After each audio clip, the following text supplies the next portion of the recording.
Hey everyone, I'm Ashley Eckstein, voice of Ahsoka Tano from Star Wars, and you are listening to the Magic Our Way podcast with Kevin, Danny, Eli, and Lee. And may the Force be with you.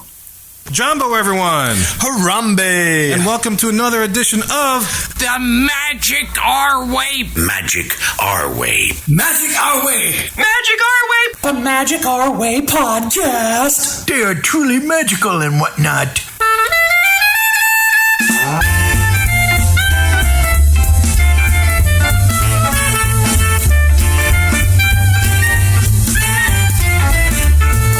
Asante Sana, everyone. You are listening to the Magic Our Way podcast from New Orleans, Louisiana, in the United States of America. We are artistic buffs talking about Disney stuff. And this is a show in which every opinion is welcome.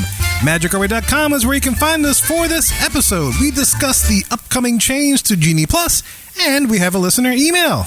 And look, this isn't your typical polished, practiced, pixie dust and Disney podcast. No, sir. We are not in the parks every day trying to tell you which ride will get you sicker. Cosmic Rewind, Mission Space, or Star Tours. That's right. We're here to drink, talk Disney, and be your genie in the bottle. Yeah, so make a wish. It just came true. Here's another episode. My name is Kevin. And I'm Danny. I'm Eli. And this is Lee. And remember, you want to add Genie now on your phone? You're on your own. So look, enough of our jibber jabber. Let's go put on the show.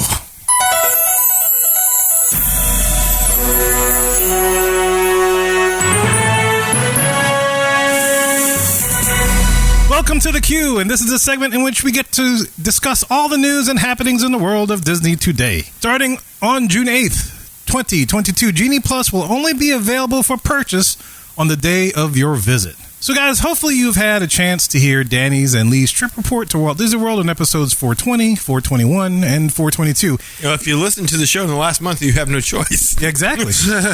Yeah, so look, if you haven't, please go back and check it out, as there were a lot of great stories told in those shows, so you want to definitely get into that, and it'll help you with what we're about to talk about. And look, if you did listen to it, then you are aware of the trials and tribulations that Danny endured when trying to add Genie Plus to his tickets, such as not being able to add it at midnight, even though Disney says you can, right? And then the rapid change in time you actually book for your Genie Plus attraction, which sounds like you're at the mercy of your internet connection and how quickly those little packets get to and from your mobile device. If you remember, it changed quickly, right? Yeah. Think you have 4 o'clock, then it got pushed to 7, then all of a sudden it's like 10 o'clock at night or something. It's That's like, drastic. yeah, you get that screen that says, do you want to book it at such and such time? Yes, I do. Are you sure you want to book it at 2 hours later? I guess so. Congratulations, you've booked it for 7 o'clock at night. So Eureka! Yes, it always happened like that. So all of what Danny was trying to accomplish is due to the current Genie Plus policies as of the recording of this podcast, which is May 28th, 2022.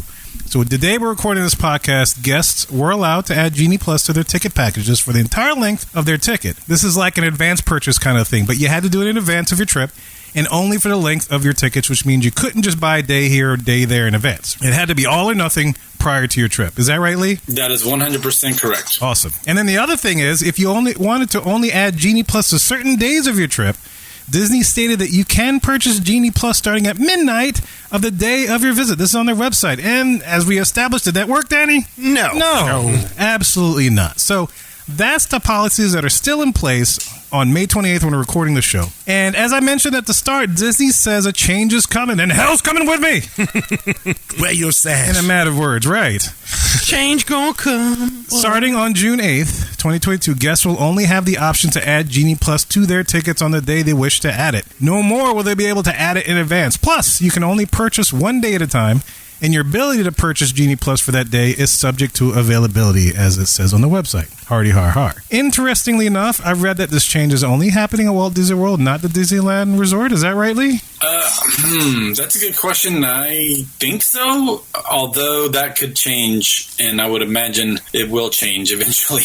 But maybe not, because, I think this is a lot to do with the capacity issue with Walt Disney World and just the fact that everybody is snatching it up in advance. And so I'm not going to say they're oversold, but it's definitely one of those things where it's so easy to access ahead of time that everyone's like, yeah, just add it on. Okay, cool, add it on. Yeah, no big deal, add it on. And I think that's probably what caused the change, at least to some degree, that Disney, I don't think, understood how much demand there would be for this product. And it could be a factor to where, like, if it works out pretty well at Walt Disney World, they might consider it for Disneyland, especially in the summer months where you have out-of-towners and people in-state trying to compete for space in the parks. Maybe, I don't know. I don't think that you have people at Disneyland complaining as much about it as you have in Disney World. In Disney World, yeah. Oh. Right, because you don't have people who are purchasing it for... I mean, Disneyland is not really necessarily a park that's a destination park. It's more of a locals park. So it's not really as much of a thing. I like that. In researching the show, another interesting thing that I discovered was their particular wording of this. Disney's expectation is that a guest purchasing Genie Plus should be able to access the Lightning Lane for 2 to 3 attractions per day, only if they book their first one early in the day, which is, Danny can attest to, is almost nearly impossible, right? Well, not impossible. Like, I was going to say, maybe say it one more time, because I'm not sure I understand why you mean it's impossible. Basically, it's like if you buy Genie Plus and you add it to your ticket, Disney expects that you should at least be able to access the Lightning Lane for 2 to 3 attractions per day. Yes. And that's it.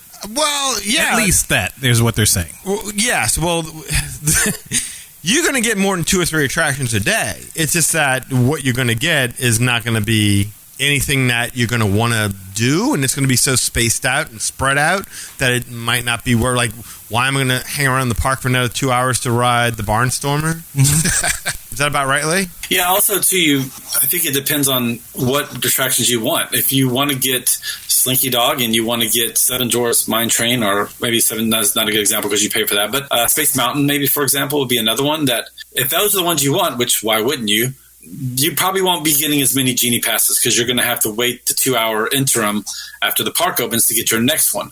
If you just woke up in the morning and said, hey, I want to get the first Dumbo Lightning Lane. Okay, cool. You got one at 9 o'clock in the morning. All right. And you do that, and you can add another one, and you can add another one, you can add another one, and so on and so forth. It's those most popular attractions that get pushed out towards the end of the day that cause you to have the 2-hour rule that are going to then limit when you can get the next pass and what will be left at that time. See, the good thing about Fast Pass Plus is that when you walked into the park, you knew you had 3 good attractions. If you had a good travel agent or you got up yourself, you had 3 good attractions.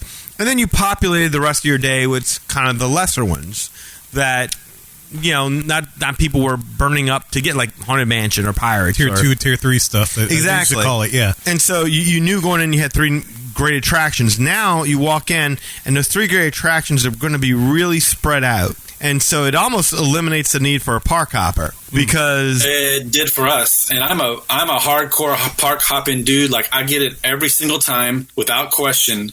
And we did not hop once in our 6 days in the parks that we were there. Right. Well, I mean, if you're doing, say, Epcot, and you go to book Ratatouille at 11, and 11 becomes 4, and 4 becomes 7, well, you're not going anywhere at that point in time. Yeah. I mean, exactly. It makes no sense to. I mean, for one thing, in order to park hop, you have to go stay in that park until 2 anyway. So what, I'm going to leave Epcot at 2, go to a different park only to get back there for 6:30? Yeah, and you're in another park for like a couple hours at most because you got to count for transportation time. Yeah. So, no, it really is... It's a bad system. It really is a bad system. And, you know, while I think the intention was good, as Lee said, I think they severely underestimated just how many people were willing to pay for Genie Plus. And now that people aren't getting the great selections at the convenient times like they were getting with Fast Pass Plus, you've got an increasing amount of people looking at this and it's like, let me get this straight. I used to get this for free, and it worked better than what I am getting now, paying my money for it. I mean, why can't I pick specific times? Why can't I modify my existing time frame so that way I can book it later on and try and get everything together, stack it at about the time where I can make the most use of it? You know? Yeah, and that's interesting that you say that because I bring up that specific wording that they have on their website, outlining Disney's expectation. If you buy it, you should get at least 2 to 3 attractions. Because if that's all you get, then you've met their expectation. Right. And so if from a business standpoint, it's a success, regardless of what we may feel. or think about, the guest thing. To them, on paper, hey, it's a success. This guest got to do 2 to 3 lightning lane stuff. Yeah, but that's met the expectation. That's them moving the goalposts. Right. They're like, the whole idea by buying this is that you get a better service than what you used to get for free. And now people are realizing, no, it's the same service we used to get, except now we're paying for it. And it's not near as enjoyable, so Disney just readjusts its expectation. Meanwhile, every Disney fan that walks into that park who pays for this knows they're kind of getting ripped off. Well, I mean, the bottom line with this story, though, is that, okay, that system is where it's at. We understand the limitations of it and things like that. But taking away being able to pay for it in advance, number one, I try to, and I know I don't, maybe even, it may not seem like this sometimes because I like to get on here and bitch about things, but I do try to just kind of roll with the punches and say, let's wait and see how it goes. And, Disney is a multi-billion-dollar corporation. They've got a lot of smart people working for them. I'm pretty sure they thought this out. You would think that way. But as soon as I heard this, immediately I said, why? Like, the only thing that works well with this system is that you can get it before you get there. Well, there are things that work for it, but I'm just saying, like, the part that worked the best, the part that didn't fail was being able to purchase it in advance so you don't have to worry about it the night before. I see. I would disagree to an extent. I don't think that that's the part about it that worked the best. I think I understand why they're doing what they're doing because you've got significantly more people than they expected to use a lightning lane. So now, because so many people are doing it and the capacity, they're trying to keep the capacity for lightning lanes low. I mean, they could either let a whole lot of people go into the lightning lanes and thereby make the standby lines even longer, or you've got to keep the capacity for lightning lanes shorter and then try to limit as many the amount of people who are getting it. And I think that's the idea, is that if we do it like this, less people will purchase it, and therefore the experience will be better. Now, I'm not saying that that's sound logic. I'm not saying that that's the best way to tackle this problem, but I think that's what they're thinking. Well, how about this? Let's throw this other wrench in here. And in part of my research, it seems like the Disney fan community has this rumor in it, and it's just rumor. I'm just going to say it's nothing official. But there's a rumor going around that suggests that this change is coming ahead of a hike in the price of Genie Plus in the very near future. Wow. I mean, that doesn't surprise me, but still. Wouldn't they be justified in doing it? I mean, I would say so. I mean, honestly, I hate to say that, but it's Me true. too. Because, again, what are you getting? I mean, on one hand, it's like, oh, I'm wasting my money on this, but you're also paying $15 for something that you have to pay $200 for at the other park across town. Now, it's a different system, and you get to the front of every single thing, but you've got 2 systems in place. This one gives you basically 3 rides. This gives you access to everything, but there's a significant price difference. Significant. So when does Disney go to that system and just give it all up and say, well, we're just going to go this way now? Like, just pay a lot of money and you can get to the front of the line for everything. That's the thing, and you can go as many times as you want. Yeah. I mean, that's what people want. I don't know if that's what people want. I mean, that's what I want the system to exist as. How much I want to pay for it, I don't know, but I mean, that's what you ultimately want. Like, hey, I paid for this. Let me get to the front of the line. You see, like, I don't need the system to be like that wide open. Like, and most people who go to Disney, they're not judging Disney by what Universal's doing. I think they're judging Disney by what Disney used to do more often than not. But it seems to me like one of the things that worked well, that I thought would work well, I should say, about Lightning Lane or Genie Plus, whatever, was that, one, they limited the amount of attractions. So, like, if you rode Seven Dwarfs Mine Train, you couldn't get it again, even if you wanted it. You couldn't book Splash Mountain again once you've already booked that. Isn't that right? 100%. Yes. And I like that. The whole idea, okay, you can use this, but you just can't keep getting back on there and clogging up the Lightning Lane because that's still available. No, we want to keep the standby lines moving. I mean, it's still to this day, I'm kind of confused why the standby lines are as long as they are. That's one thing that I'm still trying to outside of saying to myself, okay, well, maybe, they still don't have meet and greets fully going, or maybe not all the restaurants. So I don't know what it is. The parades, maybe, that people aren't spread out. I think it's just high demand.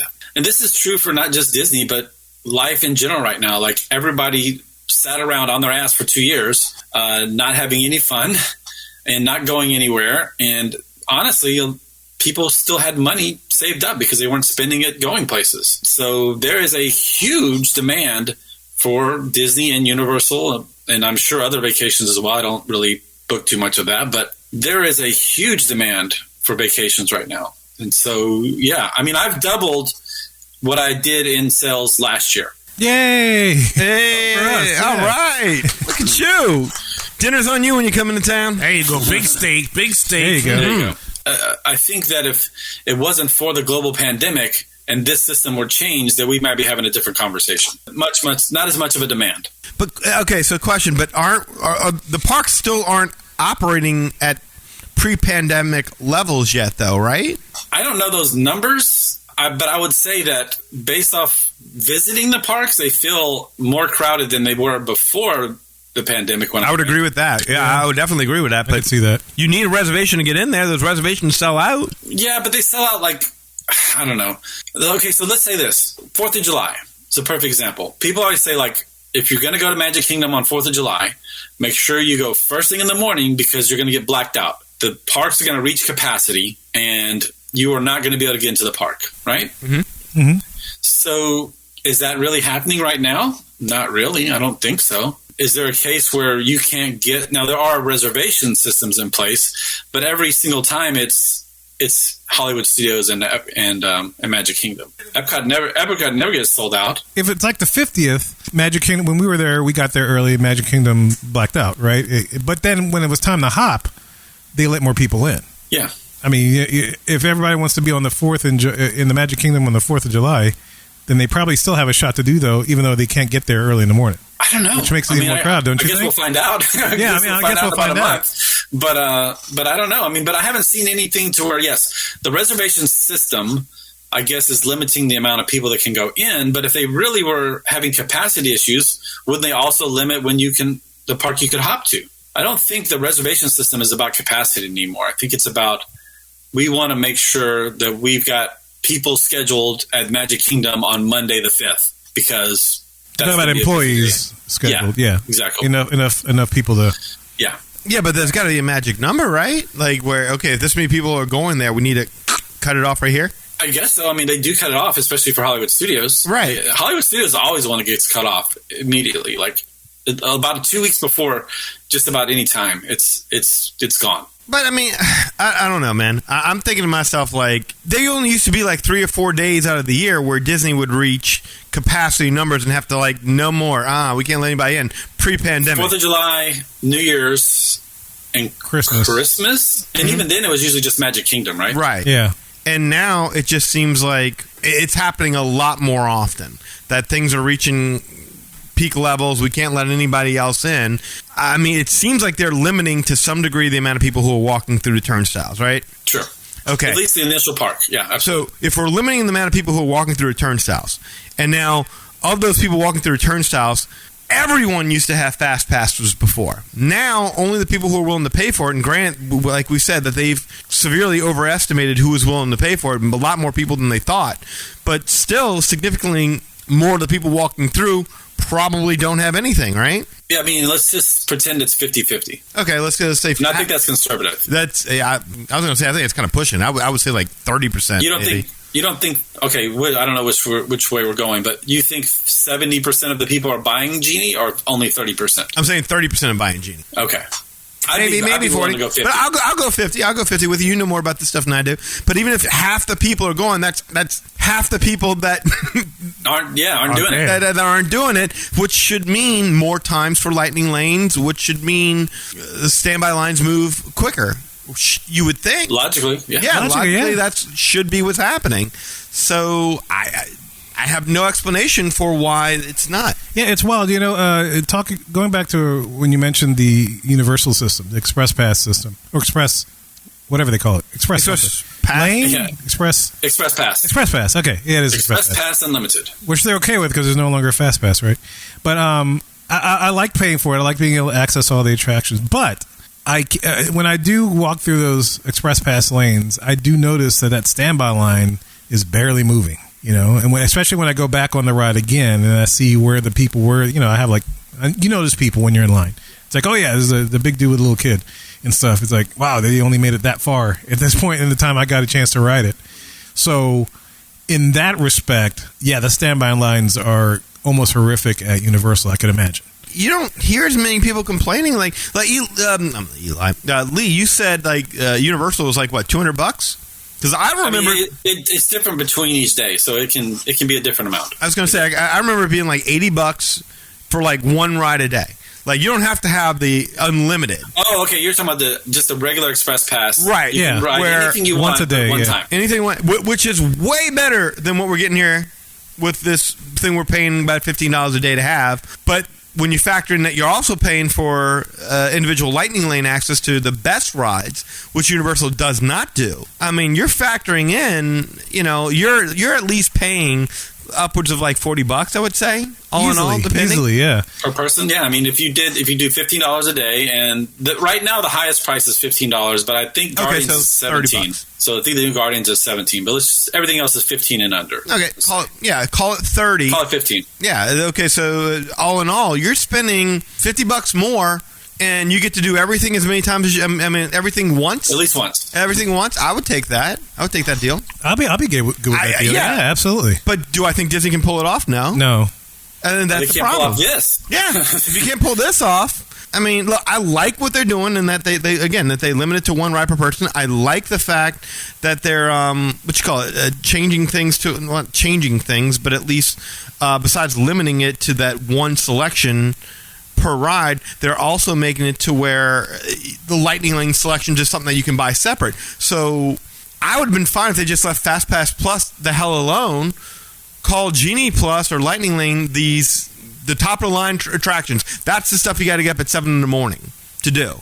That's the stuff that you got to pay extra for. If you want to pay the $15, keep Fast Pass Plus the way it is, fine. Which is kind of the way it's set up at Disneyland, right? Because you got to get in the park. Yes. Well, that's what made it better. Yeah. That's why it works better. I mean, if you're going to change things with Disney Genie Plus to make it more like Max Pass and make it obviously a better experience, you can't buy it until you get to the park. You can't book any selections until you get to the park. Well, you can buy it before you get to the park, I think. I can't remember. But, I mean, you can't do anything on it until you get into the park. You have the ability to modify your selections and being able to change the times to something that fits your schedule a little bit more conveniently. So something like what happens to us doesn't happen where you get your Lightning Lane, but it's right when you're having dinner. And officially you can change your times, but that's if anything's available, and nothing's available. Well, but then you cancel what you have to go get it. You hope it's still there when you go back, and you just burn your other 2 hours. Yeah, that's exactly what happened to me. Yeah, I did the same thing for Navi River Journey. I bought it, and I was like, well, this time doesn't work. We might be a little bit cutting it close. Let me push it over to this time, and I just could not figure out how to modify it. I'm like, there's got to be a way. There's got to be a way. This is such a simple fix. No way. So I canceled it, rebooked it, and then went to go do something else. I was like, yeah, you're waiting 2 hours again. And I'm like, damn it. Scary, man. I shouldn't have done that. That's what I've been doing with the test track. Yeah, that's what I've been with Test Track. Yeah, I can't even imagine the casual fan who shows up in those parks that don't really know anything about this stuff, that are just taking their family there, and at 10 o'clock they're like, why can't we ride anything? And you're like, Disney Genie Plus, if you buy that, you can do, okay, let's buy it. Oh, yeah. And then it's all gone. Yeah. I saw so many people, they're like, oh, well, I bought the Genie. They're like, well, yes, but they would go up to the line once you get in line, and the cast member will explain to them, well, do you have a Lightning Lane? She goes, yeah, I bought the Genie. But no, do you have a Lightning Lane selected for this time? But no, but I bought the Genie. They didn't comprehend that they had to do other. They had to actually do other steps other than buying the Genie. So not only did they not get on it, they basically wasted that $15 because by the time they figured out that they actually had to access stuff, it's 10:30, 11 o'clock in the day already, and then now everything's gone. Yeah, and that's where the universal model is a little bit better, right? Because it's like you can say I bought a Quest Pass. Yeah, it's simpler, and you know you're getting on it. You don't have to do anything extra steps. The days of being able to see everything that you wanted to see when you want to see it on your Disney vacation, not when you want to see it, but being able to manage it. Though if you went hard for 6-7 days, you could see the majority of that's gone. That's not happening anymore. I mean, I feel Hollywood Studios is now a 2-day park just to do stuff that you want to, if you want to do everything. Exactly. Before it was a 1-day park at the best. Let's just say you've never been to Hollywood Studios. Never been to Hollywood Studios. I want to try to do as much as I can. It's a 1-day park for sure. Yeah, half day, I would say. I think 1 day is being very generous. But now it's like, it's if you want to, it's like, okay, this day I got to do my my Star Wars stuff, and then tomorrow we'll do the Tower of Terror Rock and Roller Coaster stuff. Mm-hmm. I feel bad for people going. Like, for me, it doesn't really affect me all that much because I've done all this stuff. So when I go in there, I can do it or not do it. I just dig the vibe. My thing is, I want to be able to experience the new things when I go there. I don't want to have to worry about entering the lottery system. That's not what you paid for. Exactly. I'm not rolling the dice. But that's still there now. So I know. you got the lightning lane, you got the individual lightning lane selections, and now you got the virtual queue for and so you're supposed to accomplish all this stuff. And purchase it because again, it's not going to work at midnight.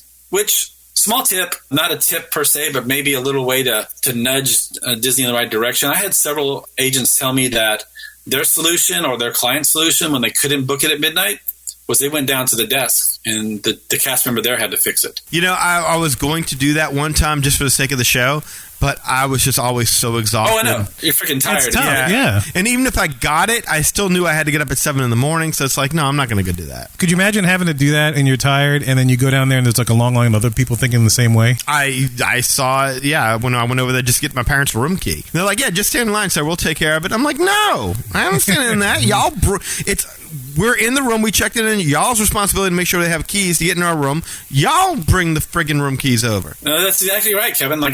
Especially if everyone that had a problem with it were to go down there and have them deal with it. Can you imagine the backlog of cast members trying to deal with this? Well, that'd be a mess. That would necessitate Disney actually caring about the fact that their cast members are going through hell.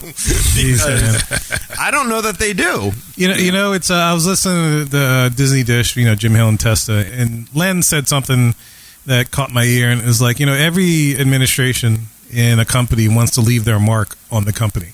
And so their theory is that this Genie Plus thing is whatever current administration, the people that are in charge now, will be their legacy. They have no choice now. It's happening. That's not a mark. That's a stain. Exactly. Yeah. Whether it's a good thing or a bad thing, it's on them now. Well, remember, FastPass Plus was not initially very well received either. I mean, people liked the idea of, okay, wait, I don't have to go to the ticket machines anymore or anything like that. That's awesome. But then as FastPasses started to disappear, and it was like, wait a minute, you mean I gotta get up at 7 in the morning? Oh, wait, not what was it, Lee? It wasn't even 7. It was even earlier, right? It was 7. It was 7. It was 7. But okay. 7. That's 7 Florida time. Yeah, I have to So track. It's 6 o'clock our time. If you live on the West Coast, forget about it. It's now 4 o'clock in the morning. Right. And you're doing that however many days in advance, and I got to do that just in order to see. So FastPass Plus was not a good. So the original FastPass, the Michael Eisner FastPass, worked like a charm. It was probably one of the best things. It was the best thing that they've done. FastPass Plus came along, and at first you were like, okay, as people were figuring it out, it worked well enough. But as people started to really figure it out and understand the system, and the system became more, it just became tougher to book. And it became tougher to see the things that you wanted. There was less and less flexibility in your schedule. FastPass Plus strangled the life out of it. Yeah, is that Iger's reign? Yeah, that was Iger's reign. Interesting. Okay. And now Chapek is going to outdo them all with this one. Disney Genie Plus, Lightning Linux, additional experiences. Your mama plus, most your stuff. daddy been plus. Most stuff. I want to believe that they understand this is a problem. They're going to fix it at some point, but I don't know. I really don't have a whole lot of faith in this. I'll be honest with you. I don't know. This may be worth a discussion, at least for me, as therapy on a future show. But it's like I'm starting to feel priced out of Disney World. There's not even a question. Yeah, I definitely feel priced out. I'll tell you another thing I hate is the whole. Yeah, you get extra magic hours. You stay in a deluxe resort. Right. Oh no, then you don't. That's the part that I'm like, that was never a thing. Yeah, no, that was never, ever a thing. And I almost wish Eli and I would have went back to Epcot to see just how many people were there. Because even when you went during extra magic hours at night, it was sparse, I would say, in the amount of people that were there. Yeah. I mean, there were people there, but now when you're just limiting it only to the deluxe resort people, I'm wondering, I mean, God, how many people are in the parks? It's pretty empty. We went the one night for Magic Kingdom because we could stay till 1 in the morning, and we stayed till 1, and we probably rode about 5 or 6 attractions in that 2-hour window. And we rode like 7 Dwarfs twice. And you didn't need Genie Plus or anything like that. to do that, right? There was no, and that's the other thing. I mean, not that you need it, but there isn't any. Like Genie Plus cuts off at regular park hours. You can grab Genies, but you don't need it. And again, like how many deluxe resorts are there? And then how many of those people want to actually be in the parks till 1? Not everyone wants to do that. Stay there till 1 in the morning. If they got, a 5-year-old, a 4-year-old. We were 43 adults, so we didn't have no kids to worry about. If my family gets a nap during the day, we're staying there till 1. That's just how we roll. My kids are teenagers now, college age, so we'll do that too. But even the early access, you get 30 minutes. What happened to the hour we used to get? Yeah, 30 minutes, nothing. That's one ride. That's like the best part of going to Disneyland is that at night. I mean, they're open until like what, midnight? You get to see it all, man. You get to do everything at that late hour. Yeah, no, it was nice. It was definitely nice. Well, listeners, we're curious to know what you think about this whole change in the Genie Plus thing, where you think it's leading to. Would you pay for it if that price hike happens? Just all the things. Let us know your thoughts on this. You've heard the trip reports. Hopefully, if not, go back, listen to it. You've heard our discussion on this now with the impending change happening on June 8th. Remember, this is May 28th that we're recording this, so depending when you listen to this, the thing might already happen. And so we'd be curious to know what you think about that then. Shoot us an email, show@magicourway.com, or there's other ways to contact us, so we'll tell you at the end of the show. Be our guest. Be our guest. Put our service to the test. Tie your napkin. And here we are on guest services, and this is the segment in which we get to service you, the listener.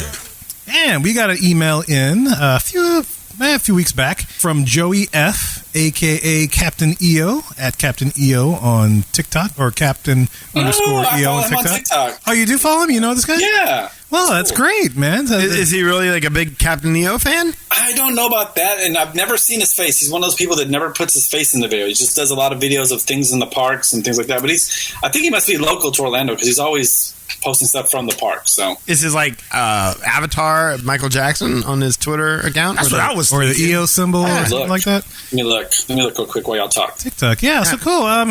Well, he writes in, Joey writes in, he says, hello, and Jumbo. He says, hee hee. We could, I don't know. But, this is Jumbo. So he says, hello, and Jumbo. He says, I've been a fan of the podcast for a few years now, but have never written into the show until now. Oh, so wow. that's interesting. He's a fan of us, and Lee follows him on TikTok. That's cute. Synergy. Yeah, that's great. It all comes full circle. He's a fan of us. It's very 80s-ish. It says CAPT and then the letter EO with the triangle. So I don't know if you can see it, but Yeah. That's the logo. That's the logo of Captain EO. Absolutely, yeah. All right, cool. And he continues by saying, I hope you all are doing well. I originally listened to you guys to keep the magic alive between Disney trips. So that's how he got into us. But now he lives near Disney World and listens to you all while going to and from the parks. Oh, frequent listener now. Yeah. So that's great. We used to help him out between trips, and now when he's going to and from the parks, we set him up and we slowly knock him down. Or bring him back. Yeah. Transition him back to reality as he leaves the parks. Yeah. Oh, nice. He says, I just wanted to write and tell you how much I appreciate everything that you guys do. Personally, I love to hear you all talk about the history of the parks, talking about the details that I've missed before, and providing rankings, recommendations on things to do at the parks and resorts. Special thanks to Lee for chatting with me on TikTok and reminding me that to write this long overdue email.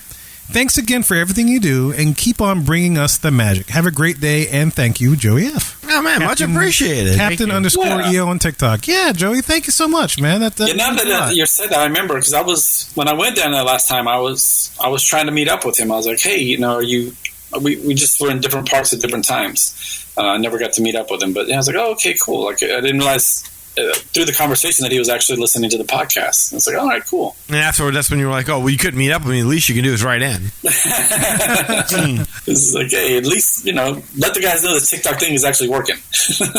Yeah. Help him out. If you say so. I'm not just making dumb dance videos. You're not just embarrassing your daughter. We do have a TikTok channel. We just haven't done anything with it, except for maybe one video. Give it to Lee, man. Lee can have Well, that. Lee's busy doing his own brand and things, so it's like we need somebody to just but make look it at him. But I do tag y'all in all my videos, But too. that doesn't help us, though. It helps more your brand than us. I was going to say, I don't know anything about Someone that. might click on it, like, who's Magic Our Way? Let me click on this and see who they are. He's got a lot more TikTok left in him. Look at him. He wants to do more. No, those are just those white earphones. Yeah. Got both TikTok and he don't stop, man. Give him another account. You got 2 accounts to take care of now. Oh, fun. Actually, technically that would be 3 because Patches has a TikTok. So You can't for Christ's sake. Wow. So, Joey, make sure you subscribe to Patches, Joey. Yeah. Get some entertainment there. How many vacations is Patches booking with you? What, like, is this Patches rap or something? Does he dance with other No, people? he just teleports. Yeah, you got a tooted fork on Patches' head? Yeah, you got tuna fork, yeah. Yeah. But, so let's say Joey's commuting to and from the park. Do we have anything to say to Joey to help him on his commute? Have fun, man. Watch that deer! Okay, good. Good job, It's man. Florida. Watch Good job, that alligator. Yeah. Hey, watch that alligator. Keep hydrated. watch out for those nondescript buses. Yeah. There you Watch your go. speed limit. They're out there in force. As you're going down the Walt Disney or Disney Way, whatever. Go to Senses. Go to Senses. There you go. Yeah, go to Senses. Have a cookie. Love yourself. Get whatever Love you want yourself. while you're down there. You Show listen them to what us. you're working with. Yeah. Do the dang thing. But don't love yourself too much or you'll go blind. Oh, man. Yeah, because you can love yourself, but you can't love yourself. Right. There's only so much love you can give, I guess. Go to Typhoon Lagoon. There it is. There you go. Yeah, go to Typhoon Lagoon. Absolutely. Get yourself a Banana Cabana at Typhoon Lagoon at Let's Go Slurpin'. That's what we're drinking now while we're recording the show. Get your lapu lapu and talk to strange people. Yeah, maybe people from Jersey. Isn't that what that guy was from? The dude we met in the back? Was he from Jersey? Where was he from? The wrestler dude. Oh, I like your style, guy. He was from someplace cold, I thought. Yeah, because he was that like was up north. No, he was from someplace, but he moved, and I think now he was living in. He's living in Florida. Oh, yeah, Yeah. Macho Man or whatever. Yeah. I like your guy's style. Yeah, I thought he was from Jersey, but maybe that's right. No, the two girls that was driving y'all crazy. I mean, there you go. You got some random people to talk to. Get a lapu lapu. Get a Captain Bandana, if you will, if you want to be safe. Yeah, Captain Bandana is just a lapu lapu without the alcohol. There you go. So basically, pineapple juice in a pineapple. Yeah. It's kind of meta. It looked nice, yeah. though. Well, look, Joey, thanks for writing him, man. We definitely appreciate it. So we appreciate the love, and I'm hoping we've been able to entertain you to and from the parks. We'd be curious to know if you've experienced Genie Plus, man, or if there's anything crazy down there that you've encountered, especially with customer service, that kind of thing. How's the magic going for you now that you're living down there? Yeah, let us know. And everybody else, you can definitely get in touch with us to shoot us an email, ask us some questions, give us your opinions. All opinions are always welcome. And we're about to tell you how to do that and get in touch with us in just a little bit.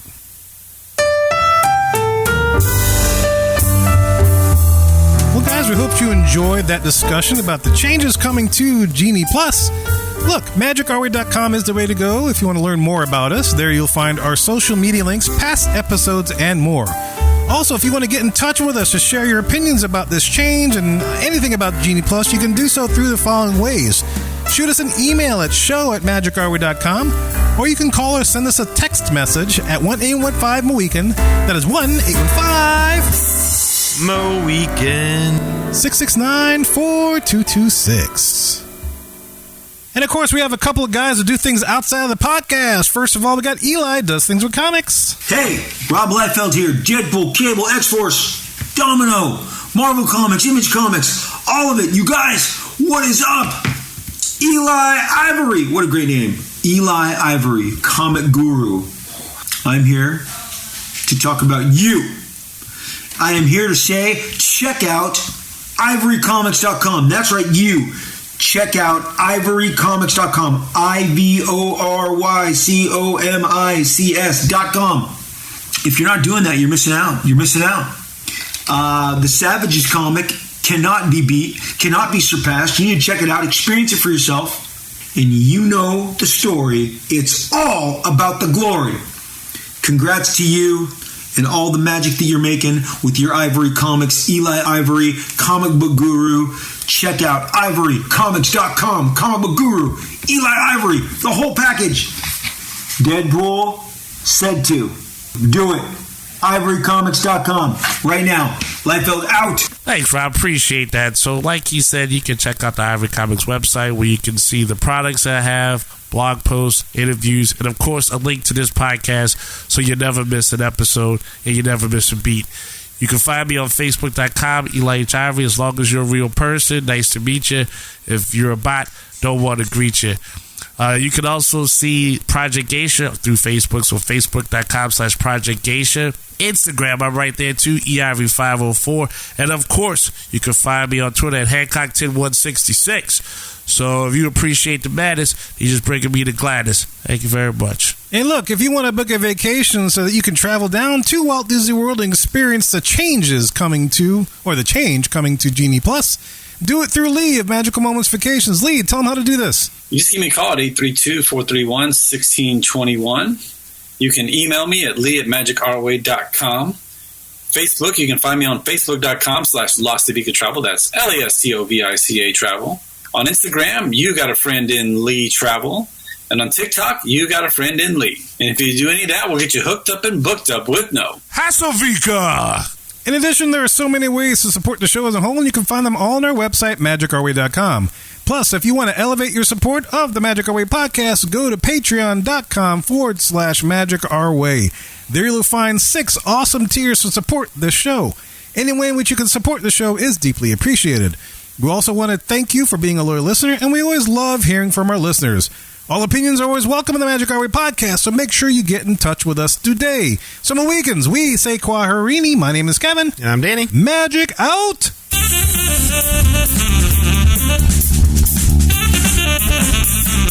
I have every intention of eating those bananas for breakfast, but I still somehow end up with tacos. Sip it on Genie and juice.